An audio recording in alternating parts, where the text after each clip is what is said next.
Live from London, this is Bloomberg Daybreak Europe. I'm Lizzie Burden with your top stories. Tensions resurface. Iranian media says Tehran is looking to bar US and Israeli ships from the Strait of Hormuz as reported strikes push energy prices higher. That Middle East uncertainty drives global yields up ahead of the US jobs report, with traders braced for volatility as they grapple with continued silence from the Fed chairman Kevin Warsh. Plus, Rheinmetall's CEO hits out at the German government over its decision to scrap a €10 billion naval contract as the defence giant cuts its sales outlook. We'll bring you that exclusive conversation. Well, a very good morning. Happy Friday. This is the picture in markets now that President Trump's 48-hour window has come and gone without confirmation. We'll begin cross-asset because the flare-up in Middle East tensions is driving oil higher. $83 a barrel is where we trade on Brent, and that's stoking inflation fears. Already, we saw treasuries across the curve selling off. Yields on 2s, 10s and 30s, each rising 6 or 7 basis points ahead of today's payrolls print, and we're holding to that level now, 468 on the 10-year, and gold holding below that $4,300 an ounce level, though on track to end the week higher. Speculation, of course, on rate hikes negative for the yellow metal as it pays no interest. Now, this is the picture in equities. You can see the weight of the geopolitics turning this screen red, though not to any great degree, it has to be said. Asian stocks down 0.2%, led lower by South Korea. The Kospi index down nearly 1% right now, and we're looking for losses on both sides of the Atlantic this morning. The Nasdaq futures are slightly in the green. Now, let's take a look at the risk events on the agenda for today. At 7 a.m. London time, we'll get the latest trade and industrial production figures for June out of Germany. Then at 1:30 p.m. London time, it is the data highlight of the week, the month and the quarter. US non-farm payrolls, of course. 57K was the June reading, 80K is the consensus for July, 79K is the whisper number. And at 3 p.m. we'll get a reaction, hopefully, from the Fed's Thomas Barkin. Already we've heard from Muslim saying that inflation running above the bank's 2% target means the Fed cannot afford to wait for stronger productivity growth to put the brakes on inflation. So plenty yet could happen before the weekend. Let's get you started.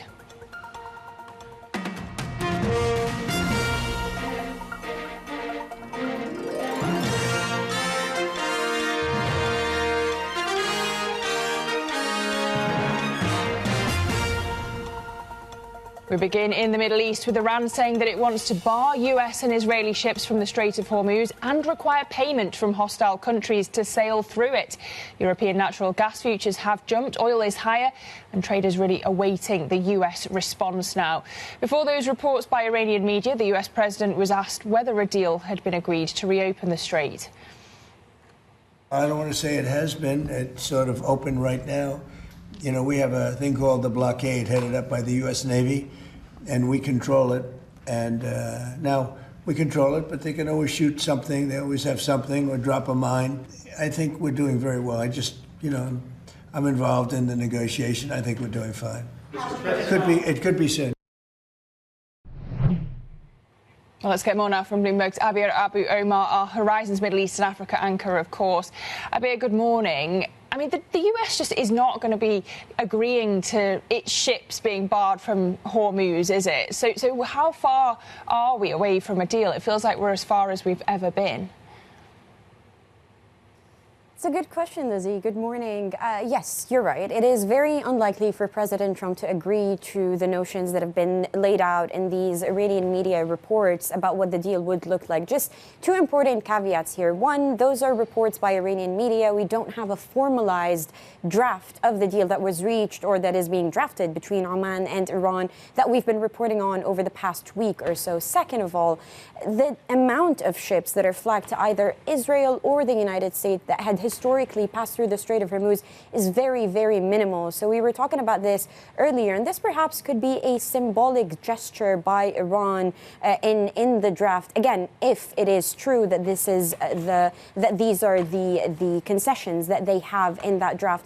But perhaps what is most important is that Iran said that it will ask for compensation from countries that it deems hostile that are going through the Strait of Hormuz. And this perhaps is the more important clause here. A lot of traders are betting that that those hostile countries that Iran could be referring to could be GCC countries, the world's largest oil exporting region. But let's bring in the American side to this. And Lizzie, President Trump did say that negotiations are moving along good. He did say that he's involved in them. That statement had gotten it was refuted by Iran over the past couple of days. You also mentioned the 48-hour window. That has gone, and we still don't have a draft or a reopening of the Strait of Hormuz. So a lot of moving pieces for the time being. But to begin with, the Strait of Hormuz, according to Iran, was never going to be permanently reopened. We knew there was going to be a lot of caveats around it. This is a temporary reopening mechanism of some sorts just to get a trickle of movement through, but now laid with a lot of complexities if those reports by Iranian media prove to be in fact accurate. And Abir, we know that the Houthis have carried out a deadly attack in Yemen, hit Saudi territory. What's the significance of the conflict widening?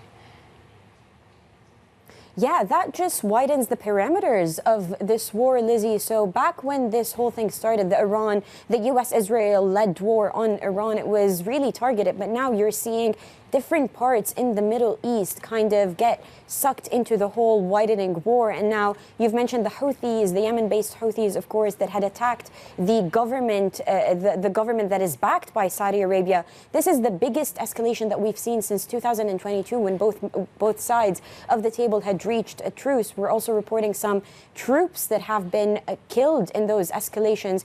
We also reported a couple of days ago, Lizzie, that Saudi Arabia was trying to reach out to the Houthis with Oman mediating in those wider talks to kind of de-escalate the situation. The Houthis have obviously also threatened the movement of ships, Saudi ships, in the northern part of the Red Sea. So that brings yet another waterway that is crucial to those oil exports into the limelight, and perhaps threatens the escalation of energy prices even further. You mentioned natural gas, which was surging earlier in the morning. We're seeing Brent, we're seeing WTI gaining on those reports of the Houthis getting involved. So quite concerning what is happening on that front as well. But overall, the picture in the Middle East doesn't look very bright for the time being, Lizzie, with no clarity really on what is happening between Iran and the United States. And then you've got the Houthis and Saudi Arabia, so something to monitor for the weekend yet again. Yeah, again, when most things happen seemingly in the Middle East at the moment. Abir, thank you so much for the update. That's Bloomberg's Abir Abu Omar.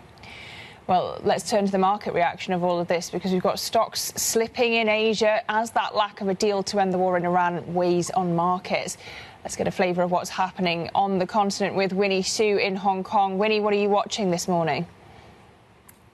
Yeah, good morning, Lizzie. Well, quite a bit of cautious mood in Asia today, especially with oil prices rebounding amid these uncertainties when it comes to the Middle East tensions. Now, the big risk factor today, though, as you pointed out, is that U.S. jobs data later today, as it's likely going to provide a pretty clear path in terms of where we are with the Fed's rate hike path going forward. Now, when it comes to Japanese benchmark here, we are seeing the Nikkei 225 also under a bit of pressure. We did have a big day for earnings in Japan, and quite some disappointment coming through for the tech companies, including the likes of Fujifilm and Laser Tech. Now, the bright spot, though, in our region today is in the onshore Chinese market, with the CSI 300 up almost 1%. The trade numbers come in quite solid, with both imports and exports for July showing double-digit gains, and that is on the back of quite strong demand when it comes to the global AI theme. Now, flip the board, we take a look cross asset, because when it comes to bonds, Asia bonds tracking those losses following what we saw in treasuries overnight from the likes of Japan to Australia to New Zealand. Now, of course, it is that higher oil prices complicating the inflation outlook, but also should we get a hotter print when it comes to the U.S. jobs data, that is likely going to lift yields higher and have a stronger U.S. dollar. And for those stronger U.S. dollar, that is also likely going to weigh weigh on Asian currencies. As we flip the board and take a look at where the Japanese yen is trading, because it did weaken past that 158 level against the dollar, now stabilizing around those levels. However, you can see that since we had that historic U.S.-Japan joint intervention last Friday, some of those gains, or I would say half of those gains, have already been erased. So investors are quite skeptical in terms of how this yen rally could really sustain. We are back on intervention watch, and tonight's U.S. jobs data would be essentially very important because of that rate differential we are seeing between the U.S. and Japan. Back to you, Lizzie. Winnie, really appreciate the preview. That's Winnie Xu there in Hong Kong. Now, as we do look ahead to that July jobs report later today, economists polled by Bloomberg expect hiring to accelerate to over 80,000 and the unemployment rate to hold steady at 4.2%. The data comes as markets face a lack of guidance from Fed Chairman Kevin Warsh, but a number of officials have said that action may be needed to tackle inflation. St. Louis Fed President Alberto Masalem, as I've said, warned against using hopes for AI productivity improvements to justify loose policy. But in my view, setting monetary policy easier than conditions would otherwise warrant in pursuit of higher growth would be a mistake. The size of the eventual productivity gains is highly uncertain, and the argument in favor of easier policy takes for granted the credibility of monetary policy. Let's bring in Ven Ram, cross-asset strategist at Bloomberg MLive. And Ven, we've had lots of cautious Fed speak this week. I'm also thinking about the hawkishness from Neil Kashkari, a bit of that from Lisa Cook as well. But Kevin Warsh still avoiding forward guidance. How does that change the setup heading into jobs day? Well, I think the markets will do what the markets will have to do. And I think that the jobs report, as you were saying earlier, that, we are going to get a read of about 80K, which is pretty acceptable in the range of things, in the scheme of things. I think the big message from the labor market is that, it's one of continued resilience. And, the unemployment rate has been steadily holding around 4.2%. So if the number plots along the lines expected, the markets will kind of be emboldened to firm up pricing for a rate hike. And the markets are thinking it's a toss-up between September and October at the moment. What will help inform the markets in making up their mind is not the headline number so much as what happens to the June number. The June number was a disappointment, if you recall, and we just got 57K of net jobs addition. And if we see an upward revision to that number, that will be crucial for the market's calculus, and that will send the pricing up, firm up the pricing for a September rate hike. And, Kevin Warsh is not giving us guidance, but he's told us many times that, running inflation hot is a choice. And if he is true to that guidance, then I think we should expect a rate hike sooner rather than later, Lizzie. OK, and meanwhile, if we're talking about the bond space as well, we've got some continued appetite for AI investment. Alphabet attracting about $115 billion of demand for its $25 billion bond offering. Ven, is tech immune to the broader macro risks for rates, would you say? Yeah, I think to an extent that's true, Lizzie. Look, Alphabet is a great credit, so I'm not surprised that they are getting the kind of traction that they are. But the thing is, to answer your question more directly, tech earnings have outperformed brick and mortar earnings for the past couple of decades. And that does put some measure of resilience, because if your earnings growth is going to come from tech and they have outperformed solidly, we are talking about several percentage points higher than brick and mortar credit. And I think that therefore they will kind of be resilient. If you see, the markets have pulled back from the fair value that I keep talking about, which is 29,910 for the NASDAQ 100. But each time they've come off those levels, they've bounced back as well. So there is a marginal buying, a dip buying interest in tech stocks, and I expect that to continue in the months to come. OK, Bloomberg MLive strategist Ven Ram, thank you very much for that analysis. Well, coming up on Daybreak Europe, earnings season set to be one of the strongest in years, and we're going to unpack the key takeaways on the health of corporate Europe with Madeline Ronner from DWS. But first, Apollo looks set to buy UK budget carrier EasyJet. We'll be discussing how much that deal could change European aviation. That's next. And this is Bloomberg.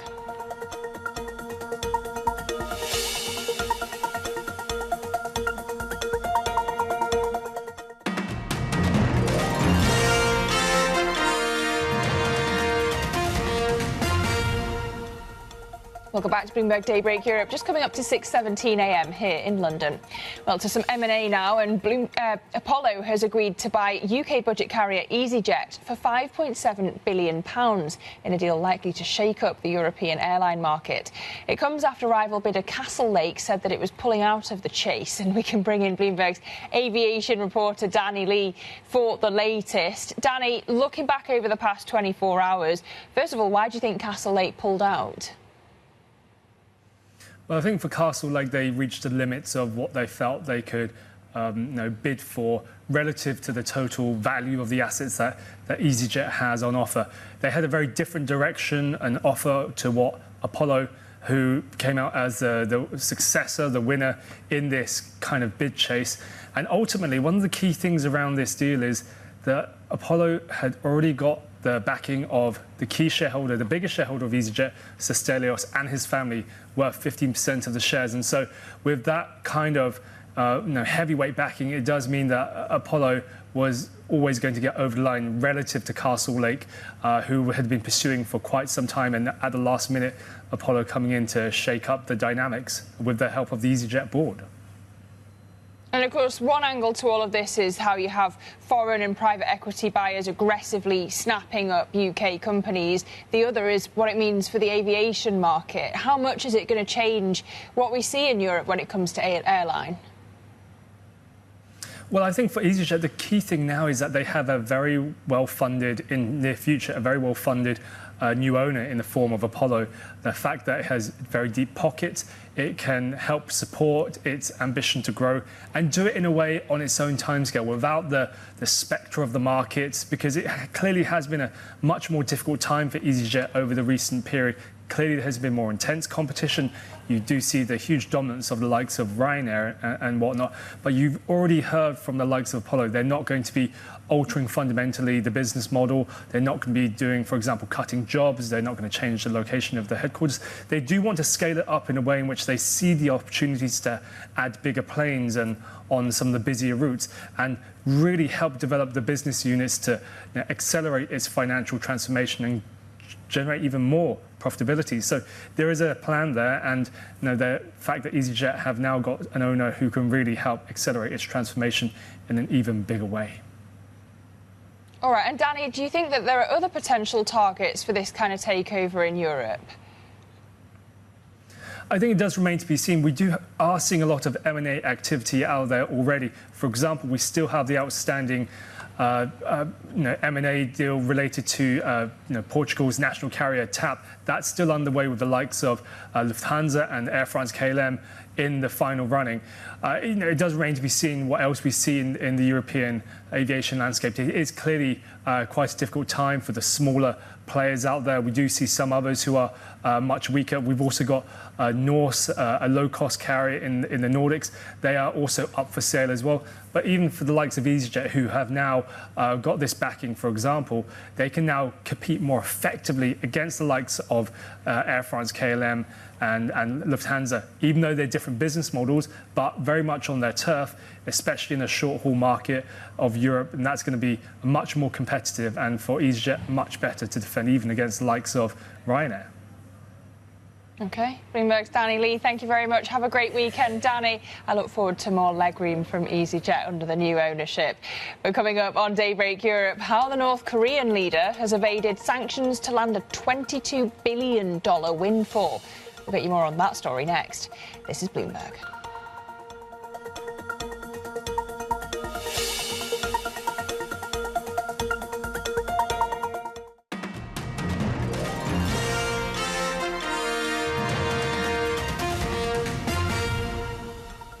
Welcome back to Bloomberg Daybreak Europe. Now, North Korea's Kim Jong-un may be isolated politically, but Bloomberg Economics estimates that his family raked in as much as $22 billion between 2022 and 2025, despite a slew of sanctions. That windfall is the focus of a Bloomberg Originals documentary. North Korea. It's a bit of an enigma. A sealed-off society on the doorstep of a global superpower. A minuscule economy, but a nuclear arsenal that commands global attention. And despite a mountain of international sanctions designed to crush it, the Kim regime has begun to thrive. The entire North Korean government is in stronger position than at any point over the last 35 years. Following a brief surge in 2016, crippling UN sanctions and pandemic lockdowns sent the economy into a prolonged slump. But by 2023, something changed and the regime oversaw rapid GDP growth. North Korea's trade and overall regime revenue sources have shifted significantly. A rich North Korea has the potential to be a much larger threat. If the world once viewed Kim Jong-un as the lonely dictator of a hermit kingdom, his recent schedule tells a very different story. This is an amazing comeback story for leader Kim Jong-un. We're seeing Kim more powerful economically, militarily, politically than ever before. His newfound cash is funding a massive military build-up and the Kim dynasty for another generation, potentially in the hands of his young daughter. So how did one of the most isolated, heavily sanctioned regimes on Earth pull off a multi-billion-dollar economic turnaround? Well, you can get the answer by watching that documentary in full right now on the terminal and at Bloomberg.com. Now, to some other top stories that we're following for you around the world this morning. Bloomberg has learned that China's central bank is stockpiling more gold in Hong Kong in a move likely to support the city's push to become a major bullion trading hub. We're told the PBOC has been building inventories there in recent months as it moves some of its gold reserves from London. Now, turning to the UK, the government has declined to rule out increasing taxes on banks in its upcoming budget. Strong profits have fuelled calls from some for a bigger levy on lenders, but executives have warned that an increase in the levy could deter investment. The Treasury says tax decisions are for the Chancellor to set out at fiscal events. And the Financial Times is reporting that European officials feel they were blindsided by the US selling euros to buy the yen last month. US Treasury Secretary Scott Bessent only spoke with ECB President Christine Lagarde about the transaction after it had been executed. The FT quotes sources who say that ECB officials view the use of euros instead of dollars for the intervention as a breach of long-standing conventions on cooperation. And the US aviation regulator has ordered checks on 471 Boeing 737 MAX jets for cracks that could affect the aircraft's structural integrity. The inspections cover a component reinforcing the front door frame on some models. Boeing says it has been working with airline customers over the past 6 years after identifying the issue and that it supports the FAA directive. Well, those are some of our top stories from around the world. But coming up on Daybreak Europe, it's been a strong quarter for European corporates. And we're going to dig into the key takeaways from earnings season so far. That conversation coming up next with Madeline Ronner of DWS. Stay with us. This is Bloomberg.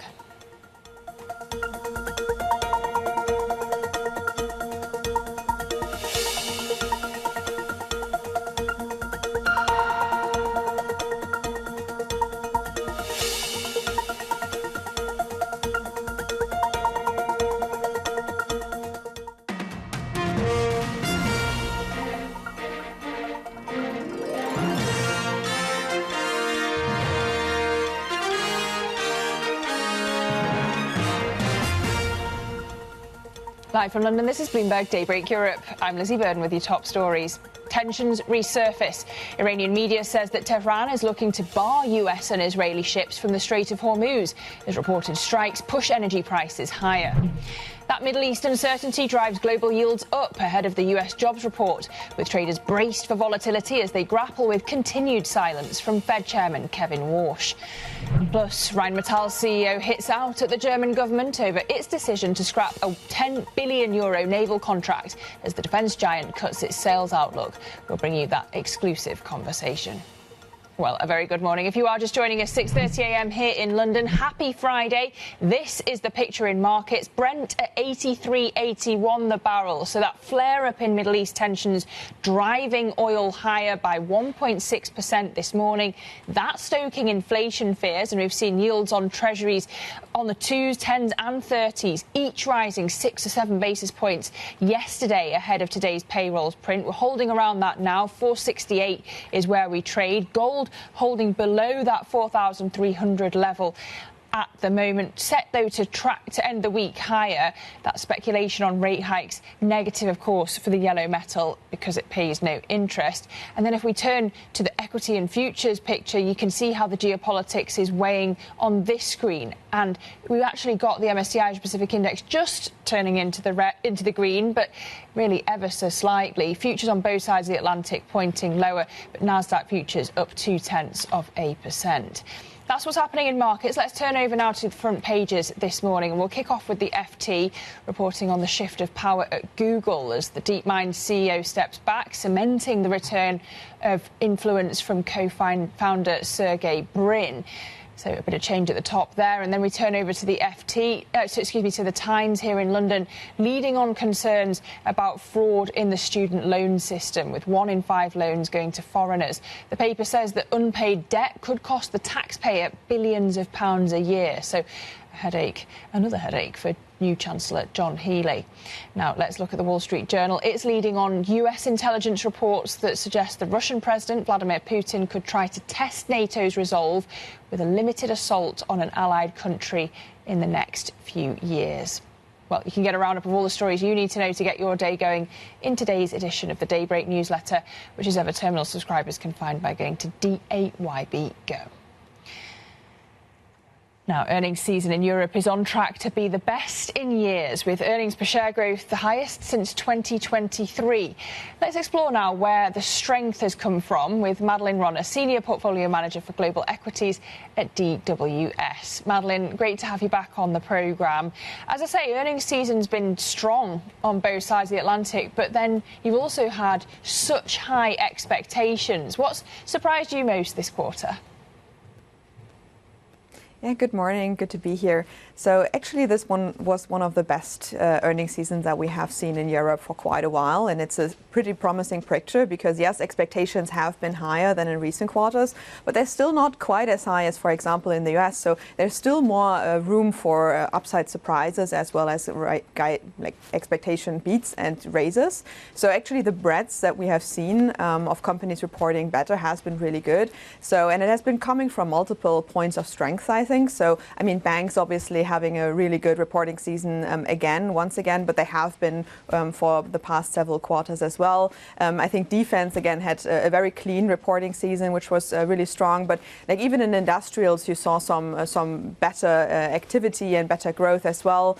I think the AI trade, obviously, also here in Europe, posting up really, really strong EPS growth numbers. So I still think, given less higher valuations, there's still some more room for upside surprises here in Europe compared to the US. And you saw that also with some of the stock reactions, where in the US, I mean, expectations were so high that you had some negative reaction on actually absolutely good numbers. And I feel like that has been a little bit less a factor here in Europe, where beats were more rewarded by the market.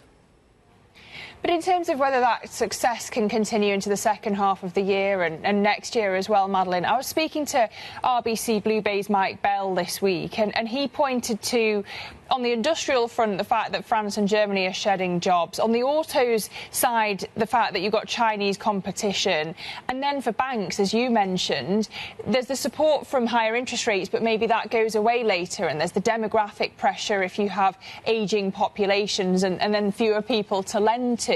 Do you see this success on the Stock 600 as something that really is sustainable longer term? So I think yes. I think on the industrial front, you have to differentiate a little bit between the local economy and the industrial stocks that we have here in Europe. I mean, yes, when it comes to the automobile industry, that continues to be challenged. But if you look at the rest of the economy, I think that's actually shows signs of improvement, especially in Europe. And obviously, they have a lot of business in the US as well. So I think there are some positive signs to lean on to. I mean, obviously, the oil price here is a watch item as well that could possibly derail that part. But as it stands now, I think there's still optimism to be had into going into the next year as well.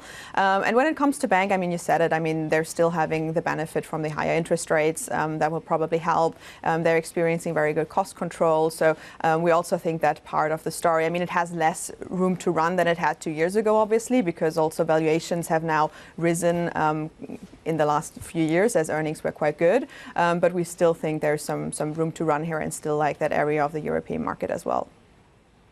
Well, on oil, if there is a deal to reopen the Strait of Hormuz, which presumably needs to include the United States, how much does it change your second half playbook? And is it too early to abandon energy stocks in that case? We personally don't think so. We still think it's a very good addition as a diversification and risk hedge for portfolios. Because simply, I mean, markets should, even if there is a deal to be reached, I think markets should be a little bit skeptical if that deal holds. We think, I mean, obviously, as oil inventories around the globe are used as a buffer right now, but they're depleted in like every round of escalation. So the risk increases with every time a deal does not hold. So we do think that actually oil price currently where it stands is it's rather optimistic, honestly. So I mean, we think a deal can come through, and you shouldn't be too bearish on that. But to keep it as a risk hedge in your portfolio, we think is generally a good idea.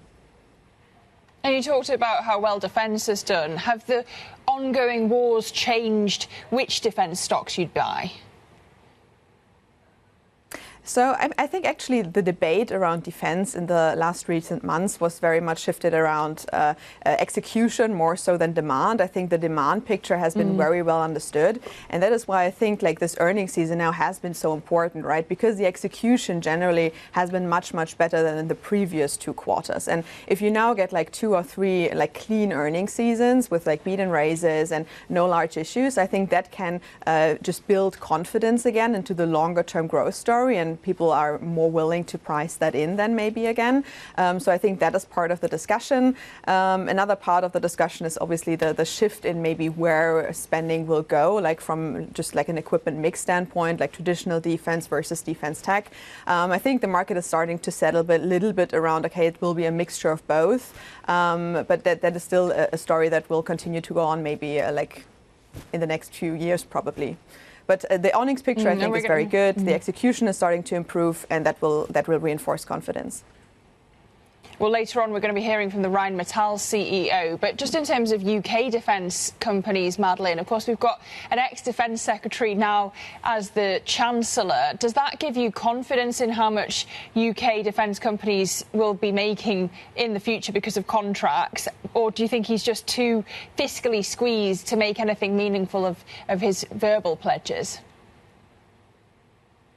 So, I mean, I think like the verbal commitment at least is still very strong. I mean, generally, when we think about our geographical allocation, we still prefer more allocation towards Germany simply because you don't have that fiscal debate. So you have more security in that spending coming through.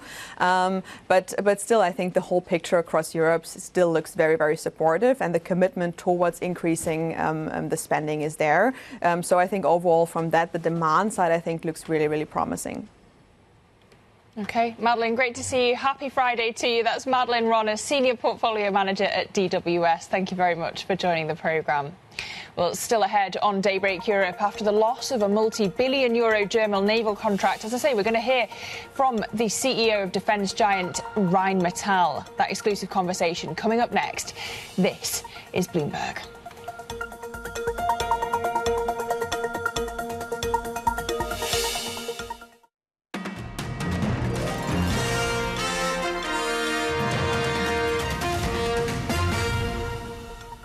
Welcome back to Bloomberg Daybreak Europe. Now to one of our top interviews. Rheinmetall has cut its sales forecast for the year after losing a German naval contract worth billions of euros. Germany's biggest defence company has positioned itself as a key provider of weapons to Europe, and it's now seeking to secure additional contracts for its naval division. The CEO, Armin Papperger, has been speaking exclusively with Bloomberg's Francine Lacroix about the loss of that naval deal. I am very unhappy that we lost the F-126, but at the end of the day, there is an impact, but it's not a huge impact.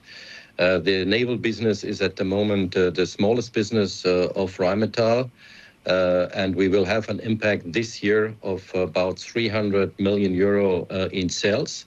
Mm-hmm. This is exactly what we took out also from our guidance.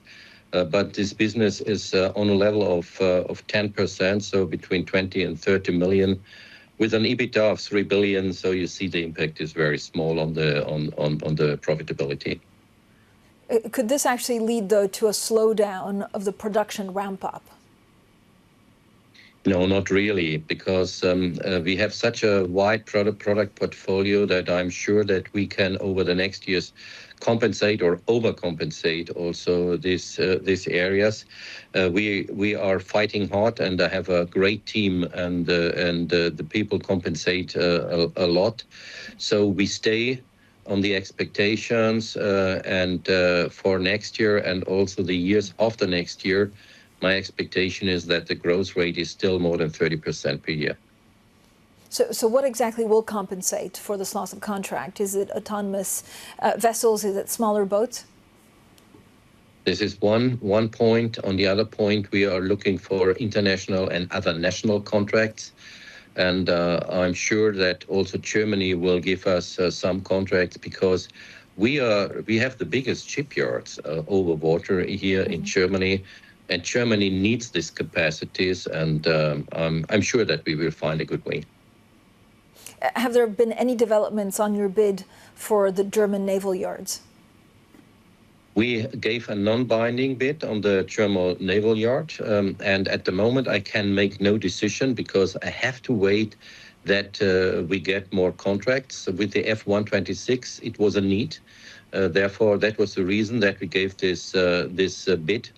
Now we have to wait, and we will see over the next 2-3 months if there are new contracts coming in, and if yes, then we will continue. Do you worry, sir, that actually there are other things like the frigate F-127 that will be called into question by German lawmakers? I have no idea at the moment what really is coming with the F-127, because the German government at the moment is looking forward to say, okay, we have to reduce the cost structure. And we are in negotiations at the moment. You know that we are in a consortium with TKMS on the F-127, and we want to do what is good for the customer at the end of the day, but we are also flexible.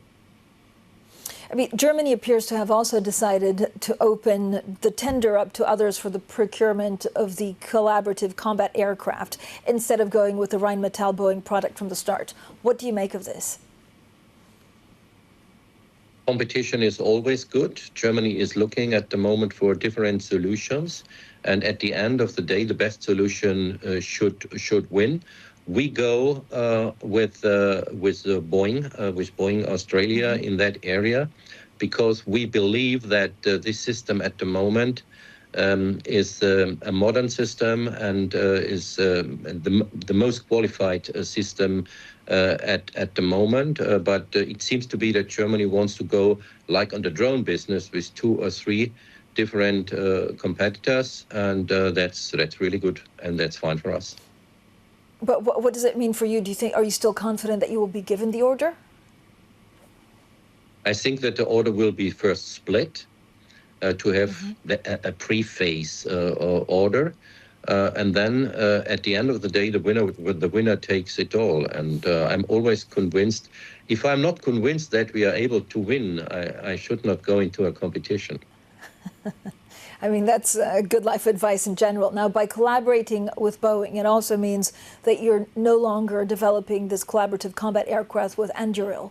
Are you working with other things still with Anduril? Yes, we spoke with Anduril about different things. We didn't find on the Fury a final decision in this area. That's the reason that we stepped in with Boeing. But I'm always very open with corporations, also with Anduril. At the moment, we have no product that we can sell immediately, for example, to European customers. But what does that partnership look like? Do you have any concrete ideas in your mind of what you could be developing with Anduril? Yeah, usually we use we develop our own stuff, but usually we use technologies which are ready, because Europe at the moment is looking to have ready products and not is looking to have huge development products. And if you see the ministers of NATO in Europe says, okay, let's go forward and let's deliver. So we must be ready with our deliveries in 2029. So I have not a lot of time to develop. I have to implement technologies that partners have ready. Could you give us an update on the state of the large Arminius contract? Yes, sure. The Arminius contract will be in the second week of September. There will be the final negotiation on the contract. The German parliament should make a decision beginning of December, and also in December, the contract should be signed. So the first contract for Rheinmetall will be on the level of fixed contract on 12.4 billion. There is also a service contract for Rheinmetall of 2 billion. This is add-on, so we speak about 14.5 billion euro, and that's a huge contract. And then there are options. There is an option 1 and an option 2. This is up to 35 and also up to 40. So it's a very, very long-term contract. If the government signs also that options, it would be what we always expected, nearly 40 billion euro. That was the Rheinmetall CEO Armin Papperger speaking exclusively to Bloomberg's Francine Lacroix. Now, let's turn to some other earnings this morning. Out of Italy, we can look at Monte Paschi second quarter results. And what you're seeing is net interest income in line at 1.06 billion euros, a beat for revenue, 2.06 billion euros. And these numbers, therefore, a tailwind for CEO Luigi Lovaglio, while he considers how to respond to that takeover offer from Intesa Sanpaolo. Now, that bid got a boost last week when Banco BPM dropped a proposal to start merger discussions. And we have here Monte Paschi saying in its statement that analysis of strategic options continues with the support of advisors. So as you can see there, shares up more than 30% year to date.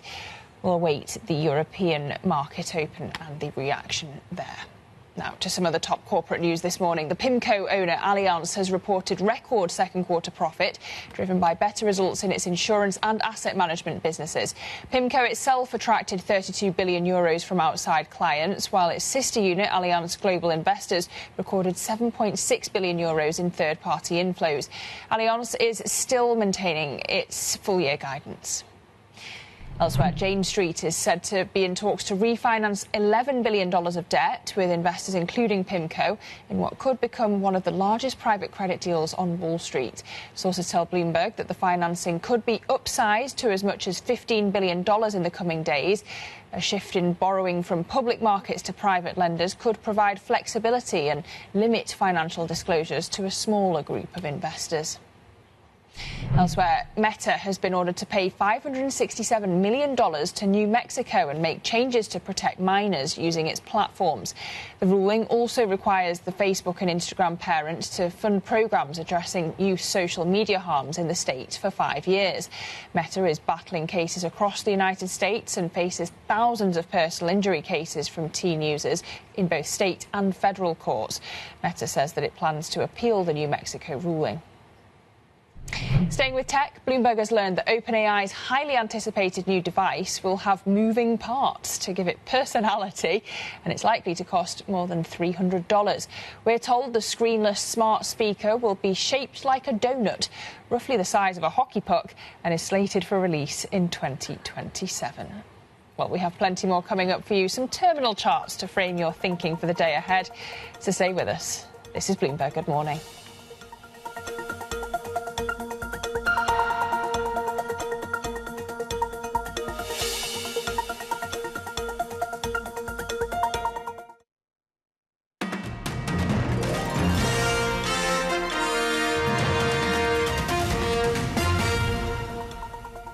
Welcome back to Bloomberg Daybreak Europe, 6:55 a.m. here in London.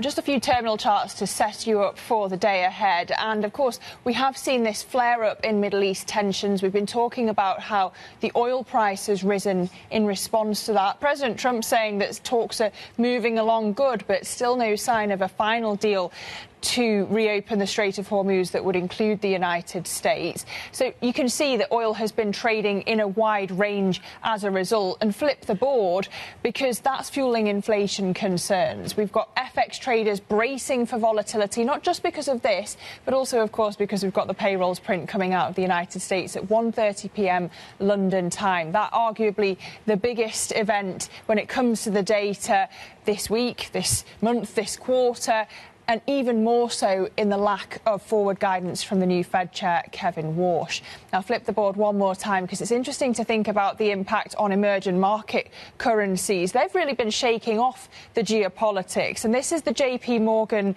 EM FX volatility index in the blue here at the bottom, really anchored by stability from China and South Korea as well. We've also seen the Latin America commodity boom. So contrast that with what you've seen from developing market FX. That's been challenged, of course, by yen intervention, also by relatively big moves in the pound. Just a reminder of the risk events on the docket. I've mentioned a few of them already, but at 7 a.m. London time, just a few minutes, we'll get German industrial production numbers, also the jobs report this afternoon, and later on, Thomas Barkin from the Fed will be speaking at 3 p.m. We'll have an interview with Kevin Hassett, the director of White House National Economic Council, at 3 p.m. London time. But the opening trade is coming up next. Have a great weekend. This is Bloomberg.